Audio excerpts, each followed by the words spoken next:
ಈಗ ಬಿಜೆಪಿಯವ್ರ ಮೇಲೆ ಈ ಅನೇಕ ಆರೋಪಗಳು ಬರ್ತಾ ಇದೆ. ಔಷಧಿಗಳ ಖರೀದಿನಲ್ಲಿ ಪುನಃ ಅವರು ವರದಿ ಕೊಟ್ಟಿದ್ದಾರೆ.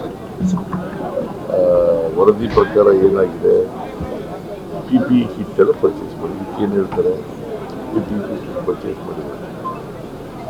ಅದು 2,140 ಕೋಟಿ. ಅದು ಸಿಗ್ತಾ ಇರ್ತಕ್ಕಂಥದ್ದು 330 ರೂಪಾಯಿ ಸಿಗುತ್ತೆ. ಅಷ್ಟೊಂದು ಪರ್ಚೇಸ್ ಮಾಡಿದ್ದಾರೆ. ಅದಕ್ಕೇನು ಹೇಳ್ತಾರೆ ಮಿಸ್ಟರ್ ನರೇಂದ್ರ ಮೋದಿ ಹೇಳಿದ್ರೆ, ಭ್ರಷ್ಟಾಚಾರ ಮಾಡಿದವರು ಅವ್ರ ಸರ್ಕಾರ. ನಮ್ಮ ಸರ್ಕಾರದಲ್ಲಿ ಯಾವುದೇ ಭ್ರಷ್ಟಾಚಾರ ಮಾಡಿಲ್ಲ, ಮಾಡೋದು ಇಲ್ಲ. ನರೇಂದ್ರ ಮೋದಿ ಅವರು ಸುಳ್ಳು ಹೇಳ್ತಾರೆ. ಎಕ್ಸೈಸ್ ಡಿಪಾರ್ಟ್ಮೆಂಟ್ ಅಲ್ಲಿ 700 ಕೋಟಿ ಮಾಡಿಬಿಟ್ರು, ಒಂದೇ ₹1 ಮಾಡಿದೀವಿ ಅಂತ ಪ್ರೂವ್ ಮಾಡಿಬಿಟ್ರೆ ಅವ್ರು ರಿಟೈರ್ ಫ್ರಮ್ ಪಾಲಿಟಿಕ್ಸ್. ಅವ್ರು ರಿಟೈರ್ ಆಗ್ತಾರ, ಅವ್ರು ಪ್ರಧಾನಮಂತ್ರಿ ಕೆಲಸ ಬಿಡ್ತಾರ? ಸುಮ್ಮನೆ ಏನೋ ಸುಳ್ಳು ಹೇಳೋದು. ಒಬ್ಬ ಪ್ರಧಾನಮಂತ್ರಿಯಾಗಿ ಸುಳ್ಳು ಹೇಳಕ್ಕೂ ಒಂದು ಇತಿಮಿತಿ ಇರ್ಬೇಕಲ್ಲ.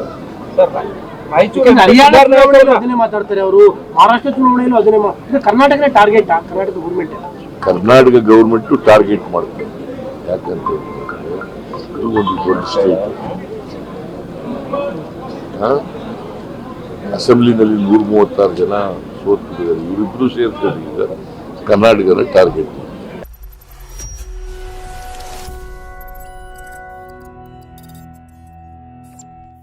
ನೀವು ಗಿರವಿ ಇಟ್ಟು ಬಿಡಿಸ್ಕೊಳಕ್ಕಾಗ್ದಿರೋ ಆಭರಣನ STJ ಗೋಲ್ಡ್ ಕಂಪನಿಯವರು ಬಿಡಿಸಿ ಮಾರುಕಟ್ಟೆಗಿಂತ ಅಧಿಕ ಬೆಲೆಗೆ ತಗೋತಿದ್ದಾರೆ. ಅಷ್ಟೇ ಅಲ್ಲ, ಒಂದು ಕೂಪನ್ ಕಾರ್ಡ್ ಕೂಡ ಕೊಡ್ತಾ ಇದ್ದಾರೆ.